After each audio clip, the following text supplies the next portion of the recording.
Justin's right, it's a bad driver. Or an old driver.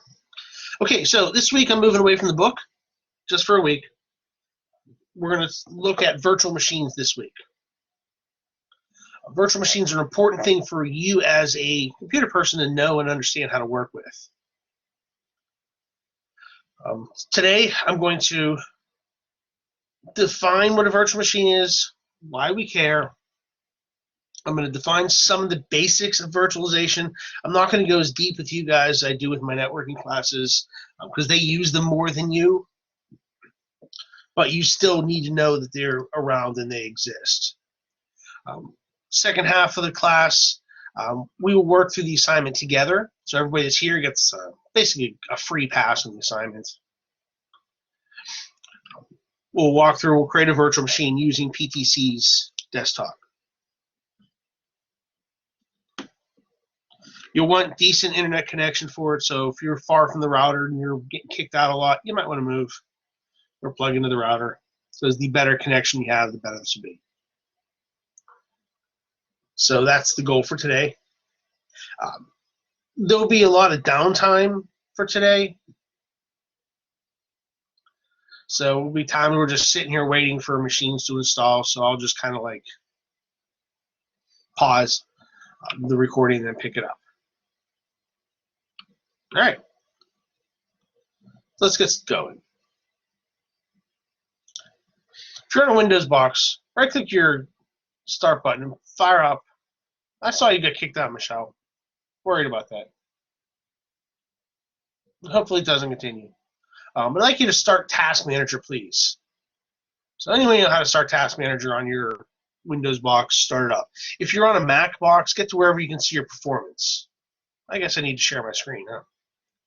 That would be good. Here's a bunch of places it exists. I'm just not sure where it lives on Mac.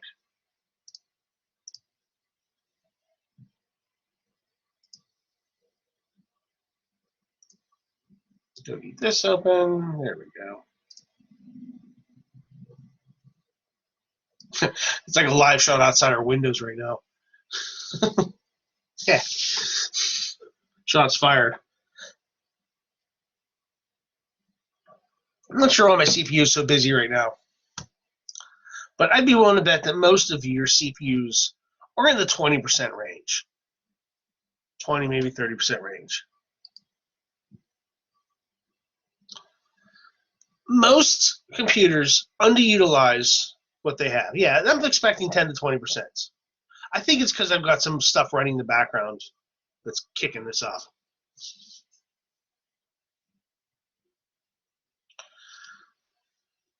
So imagine if you got a paycheck and you only use 20% of it,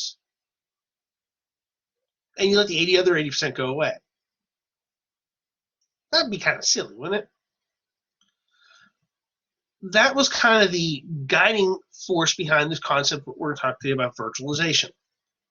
Our CPUs started to get so powerful and so fast and so much RAM that they were being underutilized for the majority of the time. There are ways to spike it up. Like I can make this spike right now. Just simply move this guy around a little, which of course minimizes everything. Let's forget that. And you see that little spike there. Start a piece of software, you'll get another spike. Yeah, my RAM hardly spikes too. But those are spikes. Normally, you're down in this range.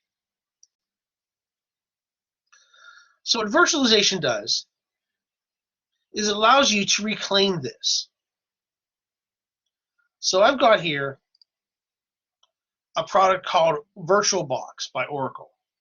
And in here, I've got a VM. I'm going to start my virtual machine. And I'm going to define virtual machine by looking at one.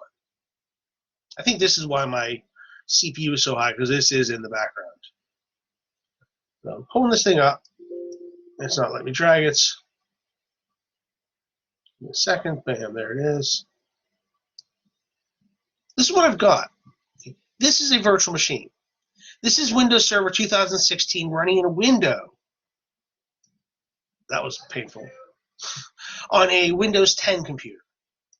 Now, take a look at my CPU. I just beat it. Yeah, I did not like that. But this is a full-fledged box. I have a start button. I have internet access, I think. Pretty sure I'm bridged. Servers don't like to go to the web. It's going to yell at me. I think I have internet access box. Yeah, okay, no. God help us. I might have disconnected it. But it's a full machine. Here's my server manager. Here's my file explorer. It is running Explorer. I might not have connected this box to the... Oh, look at that. It's going to Bing. Look, I do have internet. Maybe later. So I've got a full-fledged computer inside of an operating system on my full-fledged computer. And I can have essentially unlimited of these. When you look at my VirtualBox, I've got a Fedora box running here. I've got 2019 up and running here. I've got another 2019 that I use for lecture. A 2012 I just installed to teach someone how to install. I don't even use this box. It's just living there. And server 2016 is running. I can start off Fedora now if I want. God help my CPU.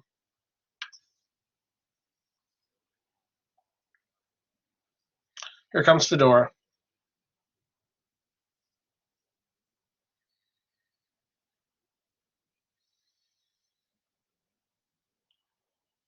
Boom.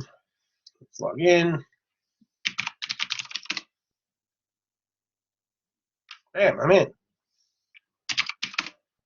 Full-fledged computer.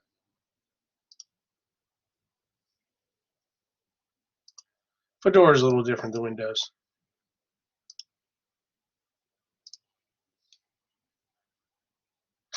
Yeah, seriously. Again, I'll have internet access. It'll be a little slower because my machine is really not optimized for this many machines running at once. If I go back to Task Manager, look at my RAM. I'm using like 13 gig out of 16 gig of RAM. My CPU is maxed. But I've got two operating systems running side by side. This will eventually get there. It's a lot quicker when I don't have this many machines running. And all those stuff behind the scenes. Okay, it's walking. You get the point. I'm going to stop Fedora. Let's see, machine states. Let's turn this guy off. And we get some performance back.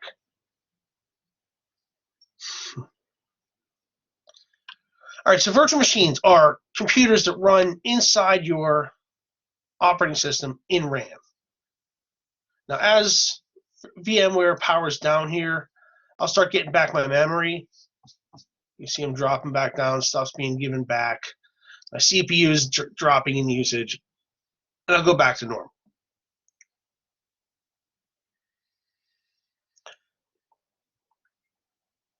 You use virtual machines for a variety of tasks.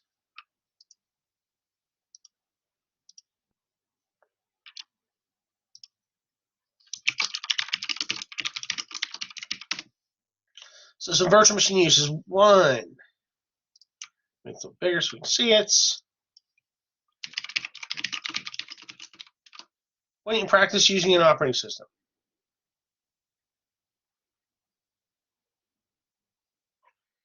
So if you want to work with Linux and you don't want to explode your operating system, you can put in a VM. And as long as you're give it enough RAM, give it enough resources, it'll work pretty well. You can use this as a way to learn networking. I'm sure you guys don't have the $10,000 to go buy a network server, plug it in, install Windows on it, connect it to a switch. You can also save resources. And by saving resources, what you do is you run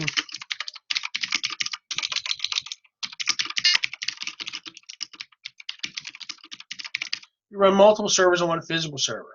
I'm going to draw, okay? God help us.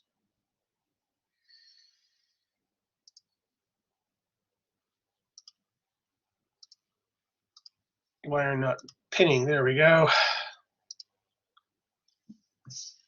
Let's make this thing yellow so we can see it. Okay, so let's pretend that we need a bunch of servers. Now, as you remember from last week, servers run a network, servers control networks, servers like in the middle of networks. So if I figure I need 5 servers, I go out and I buy 5 physical servers. Whether I have boxes or I rack mount them, doesn't matter. I have 5 physical servers. Okay. Each one of them takes up floor space. Each one of them will cost me, I'll make it green because it's money. Each one of them costs me about $450 a year to run. I know, but it's much more fun to draw. And this looks more authentic than using the tool does, and thank you. You can say, yes, Control drew this. And when I get rich and famous, you all say you know me when. And remember, I'm the one with a published drawing.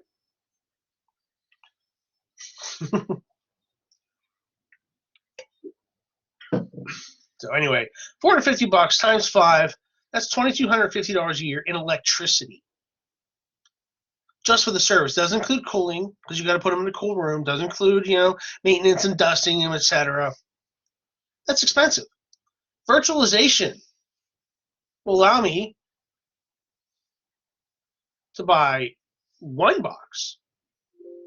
Thank you.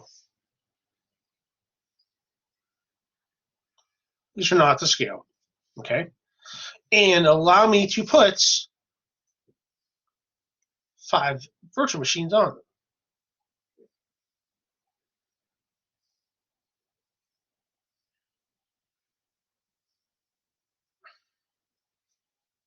So VM 1, 2, 3, 4, 5. This computer still costs $450 a year to run.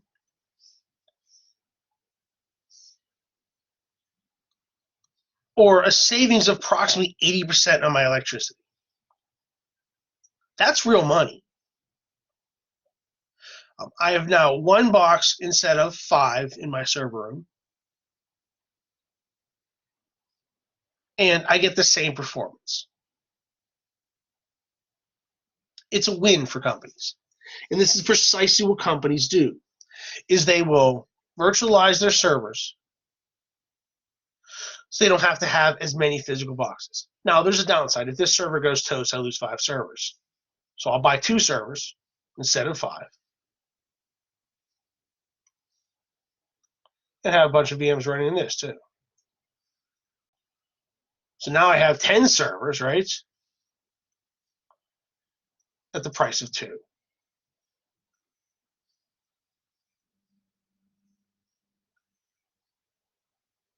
Actually,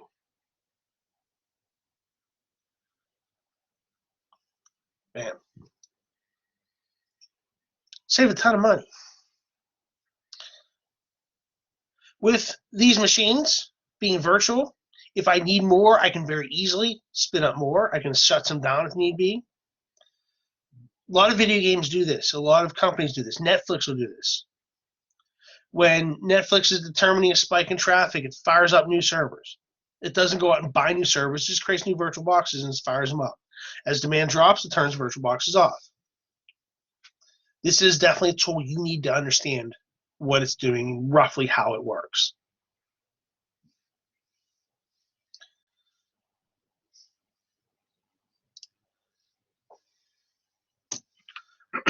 So this is the #1 reason the companies use servers. Multiple servers on one physical box. And it really works well. Virtualization has been around, how old's my daughter? 23 years, been around 25 years or so. I started playing with my daughter, was new, and it was reasonably good tech at that point. There's no, my daughter was new. That's kind of sad. She turned 23 yesterday. I'm an old man.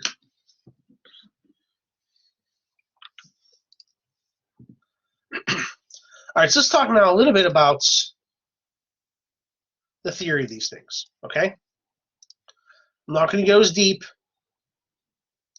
As like I said, I won't go as deep as I do with my networking students because you don't need that much.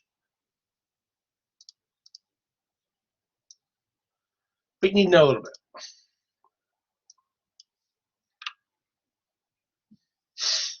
And then once we walk through this, I'm going to have us all connect to PTC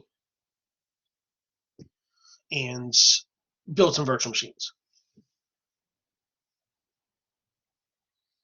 Sorry, Dustin. All right, so virtualization. It's an environment that imitates real hardware. It's not an emulator. You've probably heard of emulators. You might even have like a Nintendo 64 emulator or an SNES emulator. No, this is an emulator.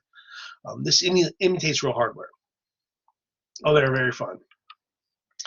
The operating system cannot really distinguish from the real thing. So when I fired up that server box on my laptop, the server really didn't know or care that it was virtual. It imitates the actual host hardware. So these VMs are going to have a BIOS. These VMs are going to have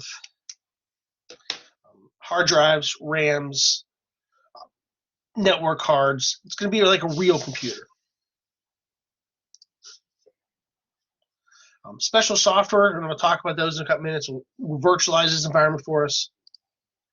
And some phrase you're going to hear, host is your real hardware and operating system. So if you install a virtual machine on your laptop is the host. When we go to do this today, we're going to use a PTC tool. And this PTC tool will be our host. We call it the stack. It's a ridiculous large amount of storage. There's something like 240 terabytes of storage and 196 gig of RAM or something in one of the boxes. It's beefy. It is definitely not cheap.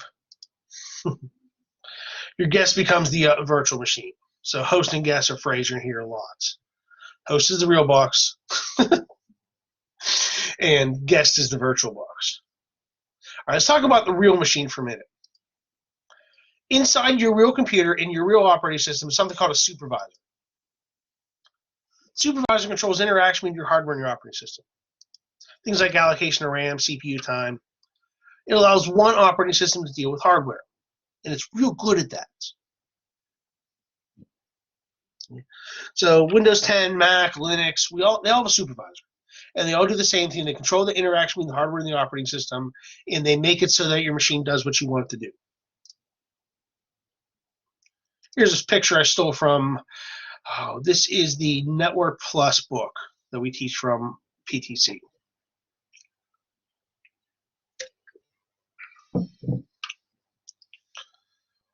So the supervisor is this idea right about here. Processes talk to the supervisor in the operating system, and then when the operating system needs to talk to the hardware, the supervisor spits out, hardware does this thing, returns an answer back. Think of it like a messenger, an intermediary. The processes don't always need to access the hardware. If you're not surfing the web, you don't need to access the internet or the network card. The supervisor makes that happen when you do. Okay, so again, I said this works with one operating system. Exactly, don't shoot the messenger. Call this guy Gildenkrantz, excuse me. When we move to virtual machines, the concept of one supervisor doesn't work real well. So early on in the stage, it came up with a great name called a hypervisor. It acts as supervisor to the guest OS. It handles the numerous requests from guests. So if you go back to my beautiful picture, each one of these virtual machines has a hypervisor that handles the requests from all 5 of these virtual boxes.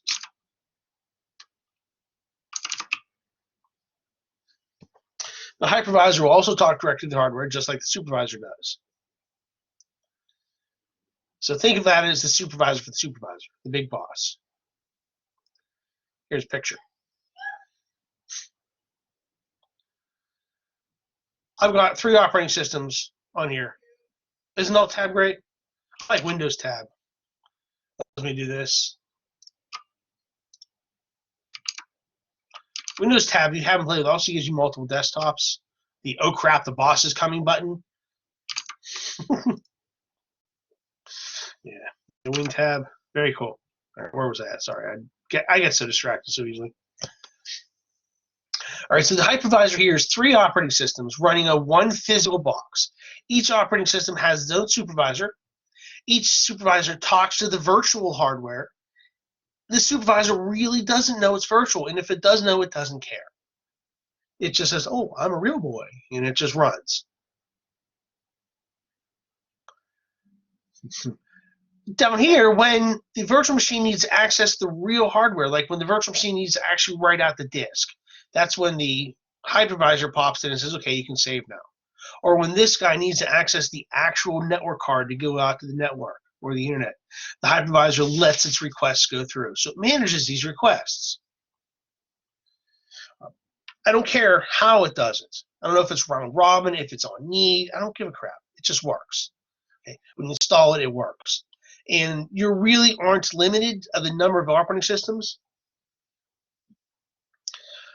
You're limited by how powerful your CPU is.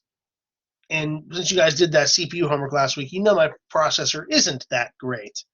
It is a 6th generation i5. This machine's like 4.5 years old now. So it's getting old. And you're limited by the amount of RAM you have. That's the big limitation, because all computers need RAM. RAM is where the short-term memory is kept, where every program you're running is kept. If I run out of physical RAM, weird things happen with your computers. All right, so a couple hypervisor types. There are 2 of them. The difference is whether or not there's a host operating system. The host operating system in my case is Windows 10. Sid and a couple other of you have Mac out there. Your guest or your host could be Mac.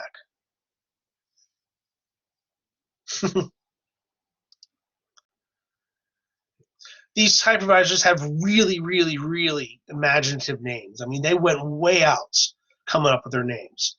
The first one is called Hypervisor Type 1. Great name, huh? You can probably guess what the next one is. If you can't, go back to Sesame Street and watch the count. Go 1, 2, 3. All right, so Hypervisor Type 1. These are called bare metal hypervisors. They're bare metal because they don't have an operating system. The virtual product is installed physically on the server. Windows 10 isn't there. Windows Server 2000, whatever, is not there. No Mac, no Linux. The hypervisor is installed directly onto the computer. It gives a little more power. It gives a much better VM experience. Your better hypervisors are Type 1. That doesn't mean Type 2 is awful. Type 1 is just faster. It requires some dedicated VM servers. So when I drew my beautiful picture, if these are Type 1 hypervisors, it's all that's on this box of these VMs. And then down here would be the VM software.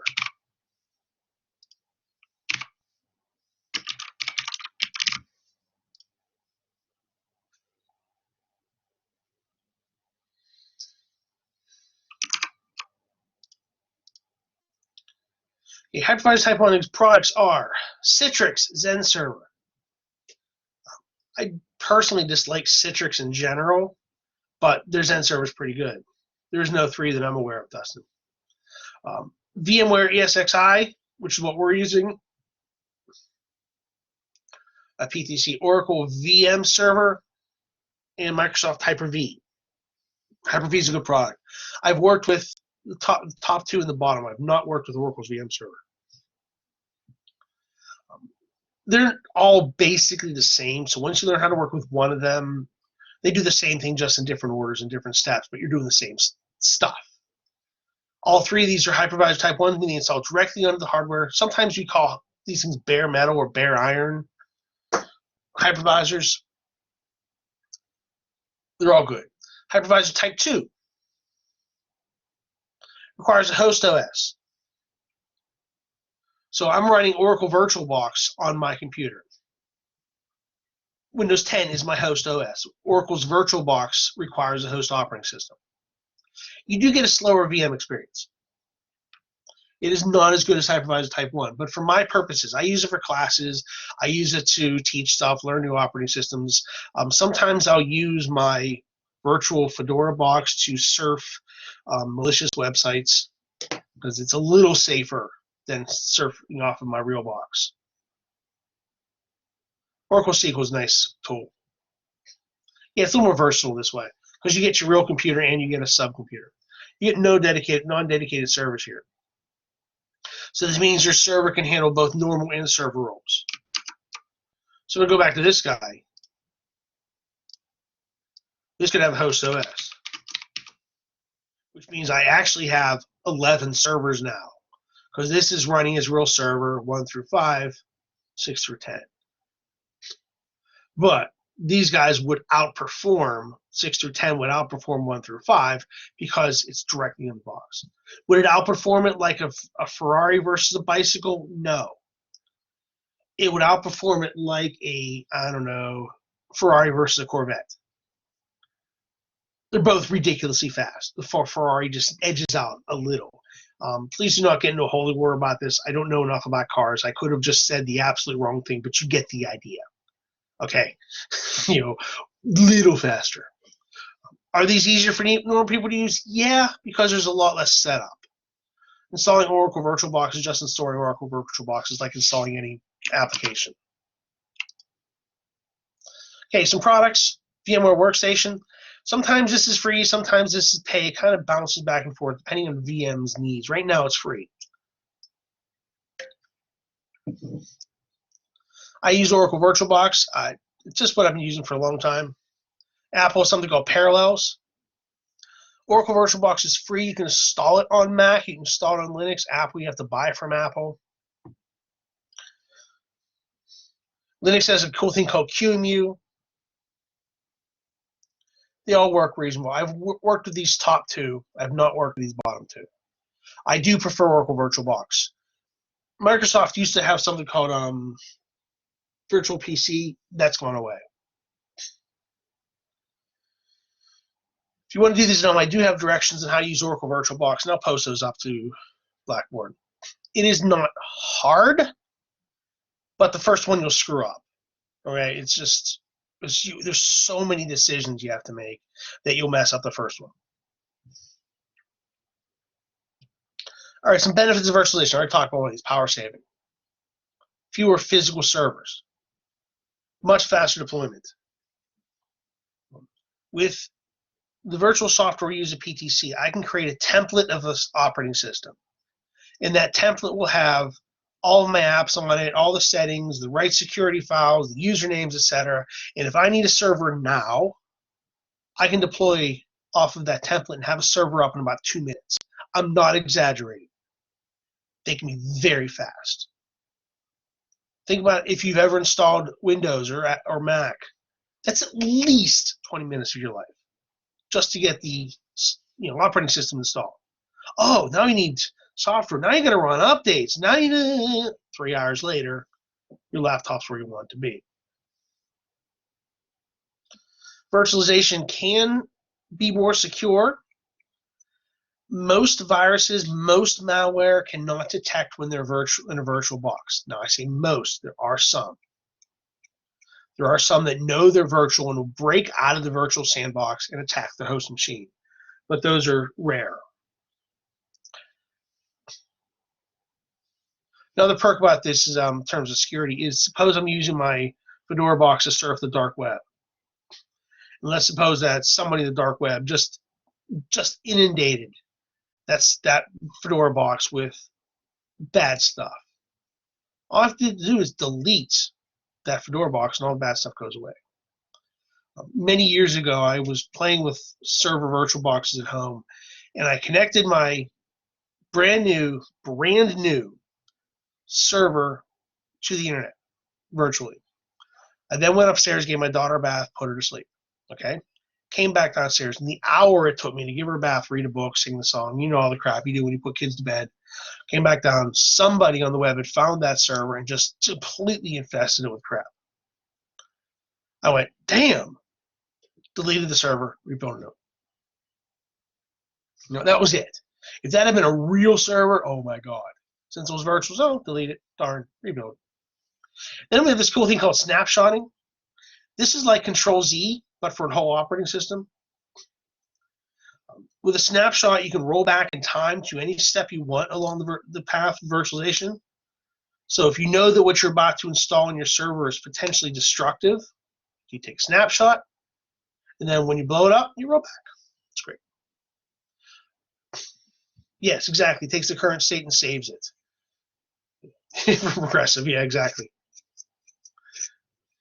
And then, of course, you've got research. You want to learn a new operating system, you don't want to blow up a laptop, or you don't, like I do, have a stack of laptops in your desk you can install an operating system on. Virtualization's free. Get a free tool, get an ISO of the operating system you wish to play with, and install it. Okay. Yeah, it's like a video game save file then. If you want to do this at home, if your computer is newer than 2005, which I'm pretty sure it is, your machine will support a hypervisor without any problem. Whether you're Intel or AMD has added support for this, but you'll have to turn on in BIOS. And unfortunately, this is one of those things I can't give you directions for, because everybody's laptop you enter BIOS differently. If you're going to use PTC's virtual boxes, you're not going to care. If you're going to use Oracle VirtualBox at home, you're going to have to learn how to do this. And again, I can't walk you through it. For Intel, you turn on VTX, and for AMD, you turn on AMDV. They're there. They're in the BIOS. Dustin's right. Entering the BIOS is sometimes easy. Laptop manufacturers really don't like people entering the BIOS, so it's not always just press F2. I've seen press Control Shift F5. I've seen some people have to do it by going into the Windows and rebooting the BIOS from Windows. It can be a challenge, but if you need to do it, Google how do I enter BIOS on whatever your laptop is, and someone will tell you what it is. So Lee, here we go. Restart the computer, spam delete. My Dell box is spam F1. I get in. You only need to worry about it if you want to install it on your local machine. Last slide. We'll take a short break and we'll come back and actually do this. When you're installing guest OS on your real machine, if needed, you turn on BIOS virtualization support. You do that. You only have to do it once. Once it's on forever. It doesn't have any impact onto the performance of your box that I'm aware of. So once you turn it on, it's on and you forget. That's one of the first things I do when I get a new laptop is I just jump on and turn on the virtualization, so that way I don't have to do it when I need it. You then install some hypervisor product. If you're doing it on your laptop, it's a Type 2. If you're doing it on a server, it's either Type 1 or Type 2, depending on your choice. You create a new guest, and I'm going to do that today with you guys. You allocate RAM for that guest. The minimum that Windows 10 will run in is 2 gig. You really don't want that for a real computer, but if you're practicing an operating system, 2 gig's fine, especially if your Windows 10 box is just for play. You have to make sure you don't over allocate. So let's pretend that my server had 32 gigs of RAM, and I have 20 students, and each one of my 20 students allocates 2 gigabytes for their guest OS. I have now over allocated my host operating system. Now weird things happen. Lee, 4 to 8, yeah, Windows 10 tells you minimum 4. 8's good. You got to make sure you leave enough RAM for your host to run. So if you're doing it on your home machines, know how much RAM your home machine has. Leave at least 2 gigabytes your home machine when you run up all your VMs.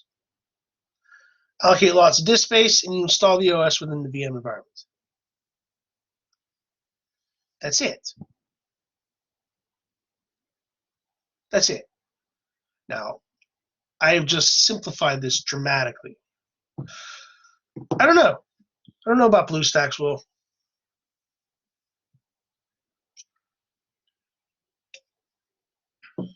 You don't know anything about it.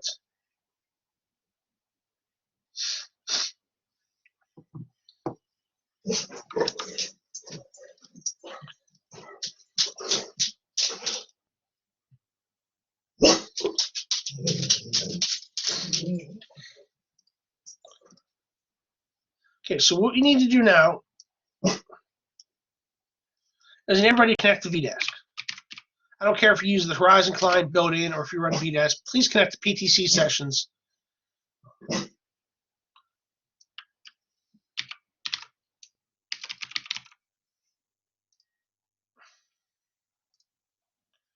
And I'm going to pause it now. I'm going to take a short break. Biological need. And when we come back, we'll start this up. I'm also going to stop the recording here.